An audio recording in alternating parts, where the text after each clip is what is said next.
today, and it had to do with dividends. And a lot of you have asked me about dividends and what I think about dividends and dividend paying stocks and things like that. And so I thought I would do a little bit of a brain dump on some of that and get you acclimated to dividends and why dividends are good for you. And when they're appropriate for you. Dividend stocks are not as simple as people think they are, but they're not super complicated either. So maybe we today's conversation might be called something like "Why I Love Dividends." All right.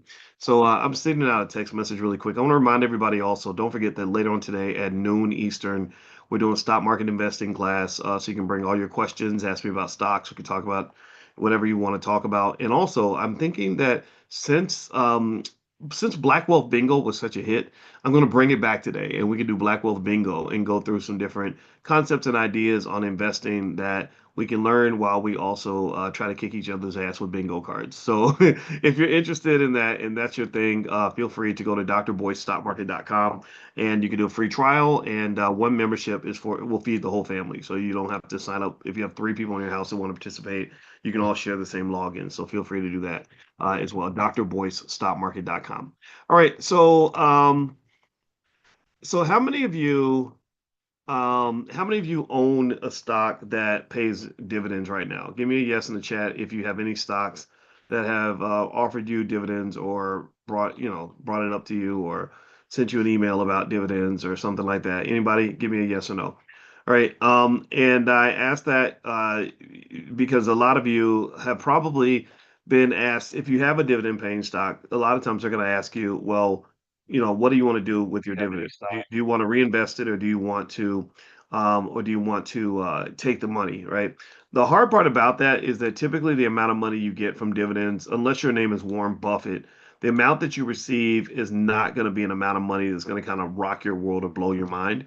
It's really an amount that is, it might buy you like a cheeseburger or something, and so it's not really worth it, honestly, to receive the payment. It's really better to, in my view, to go ahead and just let that thing roll over, let that amount just get invested, and sort of look at the benefits of compound interest. And what I want to do actually is I'm going to show you a chart in a minute. As you know, I'm always scrambling to pull stuff together. I've been taking our daughter to school in the morning, and that's already like disheveling me even further than when I'm already a pretty disheveled person and she's disheveled.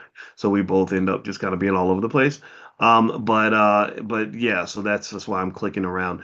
So I want to show you this chart on dividends and why you want to reinvest the dividends most likely. Again, not investing advice, but this is what I suggest. This is what I do. I own a few stocks that pay dividends. I probably couldn't even tell you what the dividend yield is. I just know that when I get the dividend, I get it reinvested. So let me refresh, and I'm going to show you this chart really quick so you can kind of get a glimpse of it and why black dividends matter. I want all of y'all to have your dividends. All right, so here, okay, let me share the screen. So here is a chart that you can take a look at. This is on my Instagram, which is Dr. Boyce Finance. And on this chart, it shows something called the dividend snowball effect and the impact of compound interest. So this is a stock that has a 5%, it's a stock that has a 5% growth rate. And in one case, you are not reinvesting the dividends, you're taking the money and you're spending it. And in the second case, you are reinvesting the dividends consistently. And I believe the dividend yield is 5% as well. I got to double check that on the chart. But you can see here, compound interest. This is, if you ever want to see what compound interest looks like, this is what it is. This is what mathematically, this is what it's called convexity. Convexity is when you're increasing at an increasing rate. And it's a, or what you might call a snowball effect. If you think about what's a snowball effect, what does that look like in life? Well, a snowball effect means that things snowball. They spiral out of control. Like you've probably seen a movie where it was a snowball effect, where a couple bad things happen. Next thing you know, everything was out of control. Your money should be out of control in a positive way. If you start investing consistently when you're young, then the money snowballs and eventually it becomes hard to slow down the moving train. So you see here, the person that's investing their dividends after 20 years, they're at 46,000. They started with 10,000, both of them. This person's pulling their money out. This is the danger of spending your money. This is what happens when you don't invest. or when you invest a little one time and then you stop, well, then your money grows, but it doesn't grow at nearly as fast a rate. If you don't invest at all, you're like at the zero. You're flat. You're flatlined. You're financially dead. You end up being financially dead if you don't invest. This is why I don't press you guys very often about doing things, but I'm pressing you right now about investing because when you don't invest at all, you're not even on this chart. You have all this curvature does not exist for you. You go what they call linear. In mathematics, linear is it's like pedaling a bike uphill against the wind with flat tires. Do you understand? You're going up the hill against the wind's blowing in your face, and you got flat tires. That's what it's like trying to build wealth as just a worker without being an investor. This is why it is absolutely essential that every black person in America train their children to become investors. You must do that because you got to give them a financial vehicle to survive in an economy that is a moving train. You cannot keep up in this economy if you're not investing. I'm just as clear. I'm as clear as paint on this, and I hope somebody will listen. I'm trying to get people to listen. I yell whenever I say it, and I'm hoping that that works. But you know how it is. People think you're just being uppity. Here you are giving solutions and stuff. What's wrong with you? You ain't supposed to give solutions. You're supposed to be miserable. So anyway, with that being said, yeah. So investing is essential, but even how you invest does matter. So a lot of times the temptation when you start investing is to make one investment and then just say, okay, I'm done. I did it. But that's not it. What investing is a culture. I wrote about this in my book, the Ten Commandments of Black Economic Power, where I explained that what I figured out after many years of thinking about this was literally 20 years after I got my PhD when I figured this out. So even as a PhD, I didn't think about these things. I realized I said, I get it. This is what moves us is culture and our habits. Your habits are what move you on autopilot. Your habits are what drive your decision making, even when you're not thinking about it. And so I said, what we got to do is we don't need to change the knowledge base and what knowledge people have access to or what knowledge people consume. We got to change habits. We got to go deep. We got to do surgery up in this sucker. You understand? Like that's what if you want to see, if you ask me, like, how do you see yourself, Boyce? What do you see when you look in the mirror? I see a surgeon. I'm here to get surgical with this damn thing. You need surgery because you got a very serious, very deep, very sick, sad, horrifically toxic economic disease that's in your community. It's a disease. It is a freaking cancer. And if somebody's gonna get cancer out your body, they got to go in with a fine needle. They got to do some advanced techniques. They can't just in America, we got such a simple-minded society where everybody's fighting each other and all this other stuff that they're like, oh, here, just take an aspirin. It'll make the cancer go away. That's what you get. You're getting people giving you an aspirin. Well, the rising tide will lift all boats. I'm sorry, Barack, I like you, man, but that's not correct. That's not correct. And then people will get so focused on the fact that I just feel that they feel like I just diss Barack Obama that they don't even listen to what I say after that. Well, you don't like well, that person I like, so I don't like you no more. So I'm gonna just sit over here and be broke because I don't like you. It's like, shut up, stop that. Can we please focus on the issue? The issue is that the problem exists and the problem has not been solved. And the reason the problem has not been solved is because proper techniques have not been applied. So if you want to fix black economics, you're gonna have to go surgical with it. You're gonna have to do radical surgery and shift culture. Turn the whole damn ship around. So investing should be a habit. It should be a culture. It should be just something you're just doing all the time because that's who you are. You should internalize it to the point where it becomes part of your identity. So, for example, I was mentioning to you all like stocks that I like, right? So here's again, I'm not sitting here telling you that I'm a perfect person. I'm not. Nobody is. But I am saying this. If I'm waking up this morning and I'm thinking about I told you all I like Intel stock. I just kind of think the Trump administration rigs everything, and Intel is probably going to be a beneficiary of all the rigging. And also I figured the government. I talked to you all yesterday. I said the government they're going to probably threaten to shut down. Chances of them actually doing it is slim to none. But they're going to probably try to scare us. So some stocks may go down. Those may present buying opportunities. So given that that happens, and given that I love Intel, maybe today I'll go buy some Intel. And in fact, I will. I'll do it right now. So literally, while I'm talking to you, I'm looking up Intel stock, and I'm going to pull it up. and I'm going to see what it did today. I think it went down. It went down by 3%. That's a big drop. It's $33 a share. Well, guess what? Guess who now is going to be the proud owner of another, what is it? What should I buy? Let me buy 100 shares. I'm buy 100 shares of Intel. So now I am invested such that once they decide they're not going to destroy the freaking planet and that the government isn't going to be shut down for very long, then it's likely there's a good chance, I'm not saying it's guaranteed, but there's a good chance Intel stock will rise because again the fix is in and we'll make our money back and then some. So my point is to say that and here's the thing, here's another fascinating fact about what I just did. If you come back to me on a week and you ask me about what I just did 2 minutes ago, if you say, hey, boys, remember when you bought that Intel stock in class and you said, there's a 50-50 chance I won't even remember that I did it. I kid you not. There's a 50-50 chance I'm gonna be like, I did? Really? What did I say? Like, I'll do that. And you know why I'm gonna do that? It's because I buy so much stock all the time that I don't even remember what I did. I don't, it's like asking me how many times have you gone to the bathroom this year? I don't know. I just know that when I gotta go, I go. Right? That's it. I can't count. If you gave me $1 million to tell you within a 10% margin of error, how many times have you peed this year, Dr. Watkins? I don't know, man. But I know I gotta pee right now, right? That's all I can tell you. So that live when you're living in the moment, that's what culminates and shapes your life. Actually, living in the moment, just doing stuff in the moment. We spend in the moment, we eat chips in the moment, we do all these things in the moment. And if you have bad habits in the moment, then that's going to create a really difficult life for you, right? If I'm always grabbing and snacking food and not thinking about what I'm eating unconsciously, spending unconsciously, just doing maybe every time I want to go have sex, I just find a pretty girl and lay down with her unconsciously. Then what that does is that culminates into a specific reality that I then have to confront at some point. And if those daily, minute by minute, hour by habit, hour habits are not beneficial to me, that's going to create an accumulation that is what you might call a negative snowball effect. It's going to be a negative snowball effect. So let's go back to this chart again. Let's go back to the chart I was showing you a second ago with the dividend snowball. Okay, because that would be what I would call a good snowball.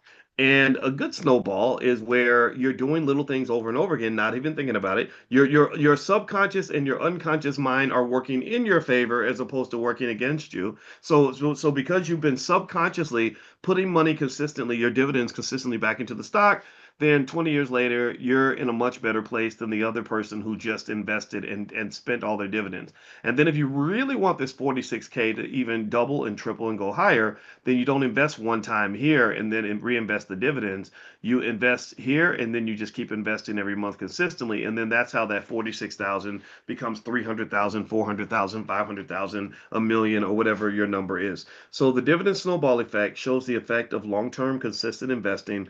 Long-term consistent investing leads to compound interest. Compound interest mathematically is referred to as something called convexity. Convexity is simply this curvature. This curvature represents what we mathematicians refer to as increasing at an increasing rate. That means you're not just moving, you're moving faster every time you move. So your car is going down the road in 1 minute, you're going 40 miles an hour, then you're going 50 miles an hour, then you're going 60 miles an hour. So not only are you moving forward financially, but the rate at which you're moving forward is growing very fast. So you start off as an investor in the beginning and your money's growing slowly, but it's moving forward. You're growing, your wealth is increasing. Some of you are at that stage. But then over time, what you will find is that as you become a big boy investor, big girl investor, you're going to be in this space where that you can't even recognize maybe right now, where you're making 10, 20, 30, 40,000, 50,000 in a day because the market moved in a certain direction or whatever. Some of you are already there. Some of you are already there.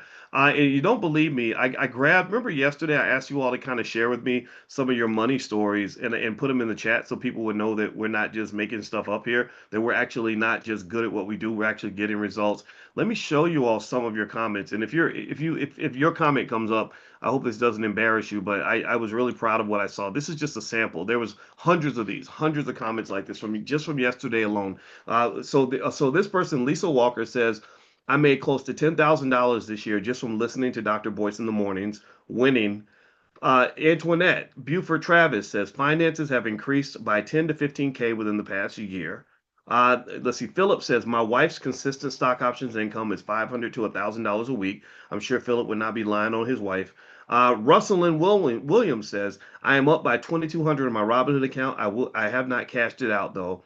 Let's see. Marasa Bellington says, my wealth is growing, consistently participating in the $5 a day plan. I also invested in Oklo. I'm up $1,000. And so those are just a few little comments. I mean, but these are not a lot of the people that are making lots of money when I meet with them privately, sometimes they may not want to tell anybody because it is kind of weird to tell people that, yeah, yeah, I know everybody else is suffering, but I made $300,000 this year.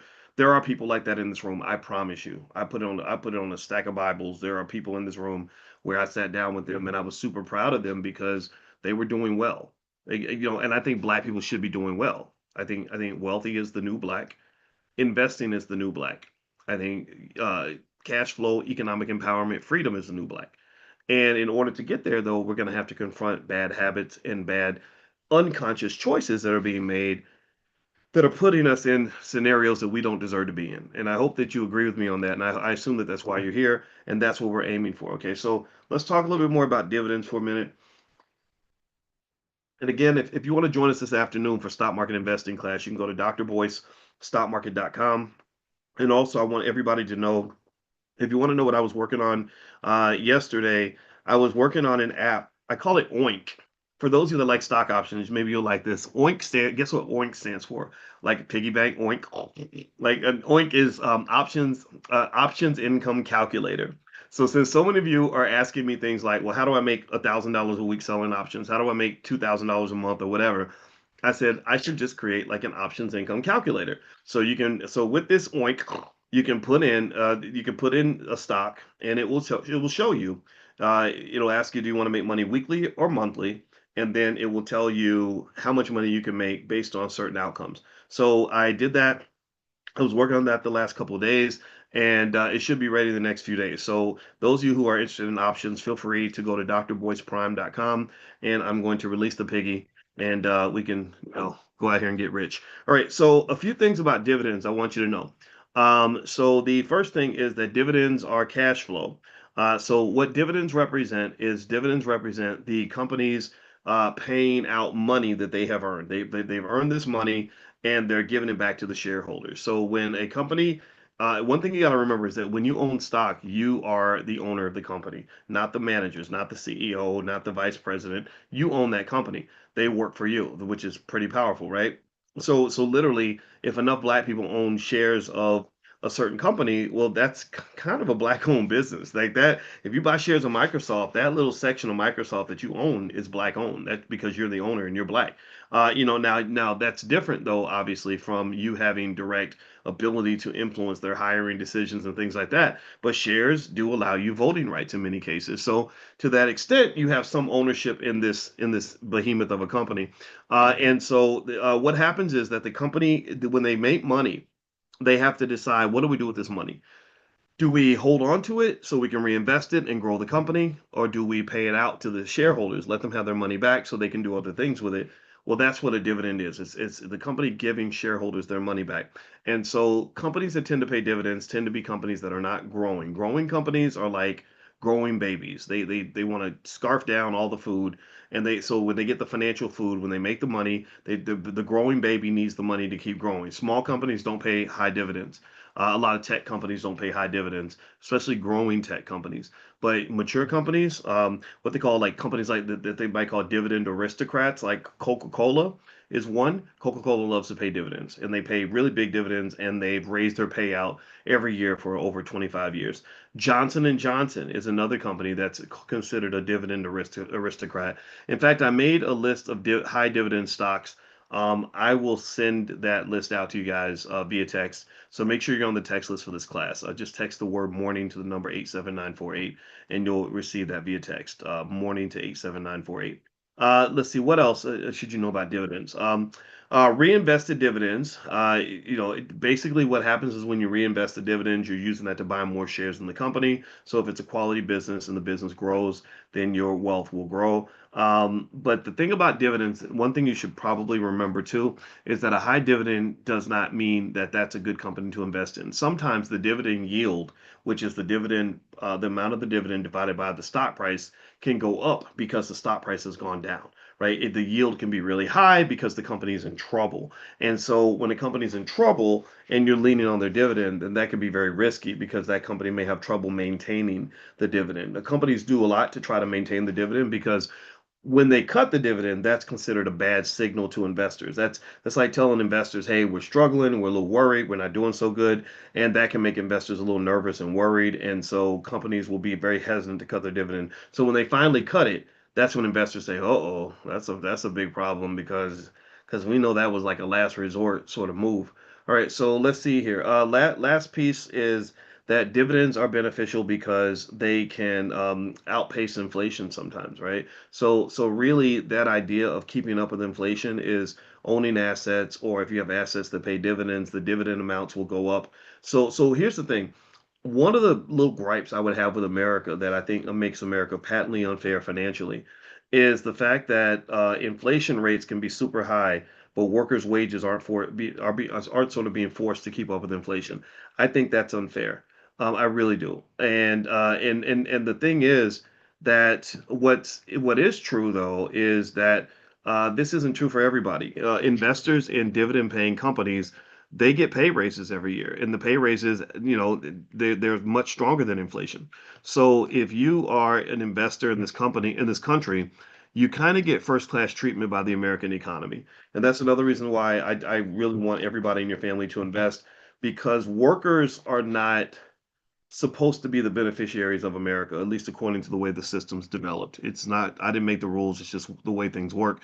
The workers are the commodity that makes the economy go. Black people are the commodity that makes the economy go. This economy is to some extent, it's a kind of an elitist framework in the sense that there are the wealthy shareholders who everything's sort of designed to serve them. Milton Friedman at the University of Chicago, which I mentioned, Chicago's kind of the Vatican of finance, so they have super smart people there. Um, and uh, and literally he said, he was one of the leading economic authorities. He said the number one job of any company is to maximize the wealth of the shareholders. I've never agreed with that statement. I thought that was the craziest thing ever. But what happens is that in academia, we write our research papers in another language, like it's like an alien language. It's called math. So we use like really detailed math to make our points. And what happens is it's almost like when the old priests used to write in Latin and 99% of the people didn't know how to read Latin. So they couldn't even debate with them because because in order for them to even hear your argument, that you had to write it in Latin. And people were like, I don't know how to write Latin, but I know that what you said was BS. And so the same thing with Milton Friedman. A lot of people couldn't argue with Friedman because he's smart. He knows a lot of math, and he was able to mathematically prove, in his words, that when companies only work to the benefit of the shareholders, that this maximizes utility or happiness for the whole society. I think that's insane. I think that that's incorrect, right? And because companies, if you think about it, a company has a lot of stakeholders. A lot of people are impacted by the decisions of a company. You've got the workers for the company, you've got the customers for the company, you've got the suppliers, you got the environment. A lot of people are affected. Why would the shareholders be the only ones that matter? So basically, that sort of elitist mindset, which is fundamentally horrifically incorrect in my opinion, and at the very least is unethical, right? But that's what's been driving the American economy. So just a few years ago, as kind of a symbolic step toward some type of normalcy in this economic system, you had some of the leading bankers and leading CEOs get together and sign some document claiming that they were no longer just going to work to the benefit of the shareholders, that they're going to work to the benefit of all society. How revolutionary is that? Like to say that other people matter beside us, right? And if you want to understand the impact of this philosophy, this way of thinking, which I think it really took off in the 80s. In the 80s, you had the movie Wall Street come out where Gordon Gekko was saying greed is good, right? And everybody's like, yeah, greed is good. And so what's happened is the evidence of that is that you've had this massive wealth gap, a really dangerously large wealth gap that's developed in America, where the average CEO, his pay is insanely high compared to the workers.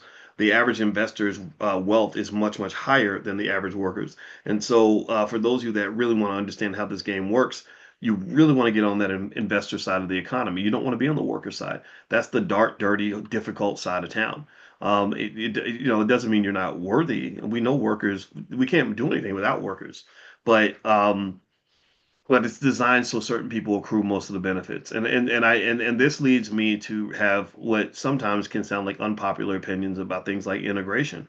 I say integration's okay. The problem is that we weren't integrated because people like us. We were integrated because they needed more workers. We were integrated to be a commodity. It's just like you integrate gas into your gas tank so your car can go further. You don't care about the gas. You just need the gas to do what it's going to do to help you drive a little bit further. Now the immigrants are kind of taking the place of black people. They're integrating them, right, to have a better life. But they don't want you to have a better life as a true wealth builder. They want you to come and cut their grass for $5 an hour. That's what they want. That's how they want to integrate you. They're not integrating people from Mexico so they can come and run the country and have real power and true equality. No, they need more workers. They need employees, right? And really, I would even argue that it's been so sinister that a lot of our social movements were engineered by capitalists to get people to go to work more. I think a big chunk of feminism, not all of it, a lot of it was needed to happen because America's been treating women pretty badly for a long time. But somehow when they convinced women that going to work in a factory every day was more important than like taking care of your own kids, I feel like that was going a little bit too far because your children are a form of wealth. And also, they're just a form of happiness. So they're fulfillment. It's legacy. Also, all these things, right? So they're like, we want you to want to come to work so bad that we want you to abandon your own kids to do it. Right? To hell with your legacy. We want to work you out of existence, right? And so now you're seeing populations decline in Western countries because of this overcommitment to the whole corporate plantation. And that is actually it's interesting because that's actually now leading to massive economic effects. The biggest fear of the United States at this particular point is the fact that we don't have enough people reproducing in order to even maintain our national productivity. That's why Africa is going to be the richest continent on the planet in the next 100 years because Africa didn't stop having babies. Those African women were like, I'll go to work, but I'm gonna still have my babies. And my babies are more important than that job. And I like that because I just think that that speaks to our natural. I don't know. My wife feels like, and I agree with it, that maybe our melanin gives us these antennas that connect to God. And if something don't feel right or sound right, we won't do it. A lot of us won't do it. And so I say, don't let people talk you out of your spirit. Don't let people talk you out of your purpose. Don't let people tell you that down is up and make you think that that makes sense because everybody else is doing it. No, half the stuff that you get trained on is just absolute insanity. And you don't believe me, just look at the freaking evidence. Look at the fact. Here's one thing about America you got to remember. America is insanely good at making money, richest country on the planet, but we literally have the lowest quality of life. We have the most anxiety and depression. They only sell Ozempic in the United States for the most part because we're fat and unhealthy. We're sick, dying of cancer, stuff like that. Marriages and families fragmented, broken apart, and so I would dare to say that some of these conspiracy ideas that the Rockefellers and other people like that, kind of engineered some of this in order to keep us coming to work. They needed maximum productivity. So what I would say to you is position yourself properly in that system. Don't let the system use you. All right. So one more thing I want to mention. I can't stay too long today because I gotta take the baby back to school later on. She wasn't feeling good this morning. But one more thing I wanted to mention as well is don't forget that the Black Family Conference is going to happen in October. And if you want to go to the Black Family Conference, it's online, so anybody can attend. You can go to blackfamilyconference.com. That's blackfamilyconference.com. So the biggest goal is to generate or create generational wealth through by using the family structure as a pathway for wealth building. If you have a family, there should be a wealth building plan in that family. It's not going to happen by accident. It's not going to happen because we're all going to work every day. It's going to happen because we're going to make it. We're going to make it happen. All right. Alice is asking, are we still having class today at 12? Yes. That's why I got to take the baby to school because I got to get back for class. So we are doing stock market investing class today. So if you want to do a free trial, you can go to drboystockmarket.com. And we're going to spend a few minutes. We're going to do Black Wealth Bingo again. You all liked that so much last night. I was excited. So I want to do this again. So we're going to do some Black Wealth Bingo, break down what's happening with the stock market. I'll let you know what my favorite picks are, and we'll do some analysis and find some places to invest our money. All right. So anyway, thank you guys for hanging out. It was great to see you. And also, I will text out that list of dividend paying stocks later on today. So make sure you're on that list to receive stuff from us. Just text the word morning to the number 87948. Text morning to 87948. And there was one more thing I wanted to show you. I'm going to see if I can find it. Um, Let me see, what was it that I was looking for? One thing too is it looks like it's more likely that there's a government shutdown coming. I consider, if you want to know what I think about that, I consider that to be a buying opportunity. I wanted to mention that to you. So the shutdown doesn't bother me. I was hoping that they would actually make us think that there's going to be a shutdown because that would reduce the price of stock. I don't think that's permanent. But then again, maybe I'm wrong, but that's what I'm invested in right now. So I just want to share that with you before I go. All right, so have a good day, everybody, and God bless you, and thanks for hanging out. And I will see you all, I guess, tomorrow morning as well, if you, unless you want to come join us for stock market training at noon Eastern. So Dr. Boyce.